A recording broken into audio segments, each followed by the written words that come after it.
जय हिंद एवरीवन। आप सब कैसे हैं? आई होप आप सब लोग बहुत अच्छे होंगे। तो आज हम देखने वाले हैं अपना 4th लेसन, जो लेसन प्लान की सीरीज़ में, जो लेसन प्लान की अपनी जो सीरीज़ आ रही है उसमें आज 4th जो अपना प्रकरण है आज का वो रहेगा दर्पण। तो हम आज दर्पण के बारे में देखने वाले हैं कि दर्पण का लेसन प्लान किस तरीके से प्रिपेयर किया जाता है।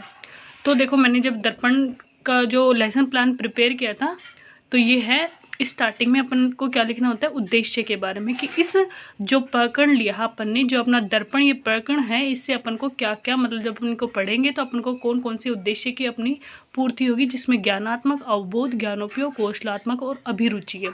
तो ये तो है दर्पण के उद्देश्य, जो अपना प्रकरण दर्पण है ना, ये उसके उद्देश्य है। तो इसके बाद अब अपन चलते हैं आगे।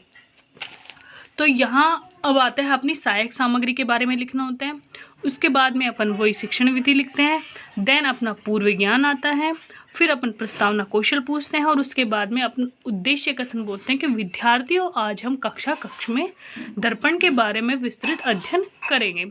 अब देखो, जब अपन लेसन प्लान प्रिपेयर करते हैं तो किसी भी एक प्रकरण के बारे में अपने को 3 शिक्षण बिंदु लेकर चलना होता है और इन तीनों शिक्षण बिंदु को डिटेल से समझाना होता है। तो इसमें अपना पहला जो शिक्षण बिंदु है वो है दर्पण व उसके प्रकार। और किसी भी शिक्षण बिंदु की स्टार्टिंग, मतलब उसको समझाने से पहले अपन क्या करते हैं, विकासात्मक क्वेश्चन पूछते हैं, जहाँ अपन बच्चे के लिए एक क्वेश्चन की समस्या उत्पन्न करते हैं, फिर उसके बाद अपन उसको समझाते हैं। तो पहले विकासात्मक क्वेश्चन आते हैं, इसके बाद में आता है अपना छात्राध्यापिका कथन। तो छात्राध्यापिका कथन के बारे में अपने को समझाना होता है। तो ये दर्पण के बारे में मैंने जो छात्राध्यापिका कथन अपना जो होता है, वहाँ अपन जो व्याख्या कौशल के माध्यम से वहाँ प्रेजेंट करते हैं। तो ये तो है इसका व्याख्या। और फिर बोध प्रश्न आता है, और जो अपन चार्ट में बनाते हैं तो ये चार्ट का मिनिएचर है दर्पण के बारे में। और ये वो है जो ब्लैक बोर्ड पे अपन श्याम पट के ऊपर जो अपन लिखते हैं, तो ये श्याम पट का मिनिएचर है। तो ये अपना चार्ट का मिनिएचर है और ये ब्लैक बोर्ड का, ब्लैक शीट पर मिनिएचर। इसके बाद में अपन चलते हैं, फिर इसके बाद अपने बोध प्रश्न आते हैं। फिर ये शिक्षण बिंदु दूसरा वाला आ गया, जो कि है गोलीय दर्पण व उसके प्रकार। तो वही सेम जैसे अपन ने अभी से पहले वाले में किया था, वही पहले अपन को विकासात्मक क्वेश्चन पूछने होते हैं। देन छात्राध्यापिका कथन आता है, फिर अपन छात्राध्यापिका कथन के बारे में समझाते हैं। देन अपन क्या लिखते हैं इसमें, तो ये बोध प्रश्न है, ये चार्ट का मिनिएचर, और ये अपना किसका, श्याम पट पे जो अपन लिखते हैं, तो ये उसका मिनिएचर है। तो अब इसके बाद अपना आता है तीसरा शिक्षण बिंदु। तीसरा शिक्षण बिंदु क्या है अपना, दर्पण द्वारा परावर्तन की घटना।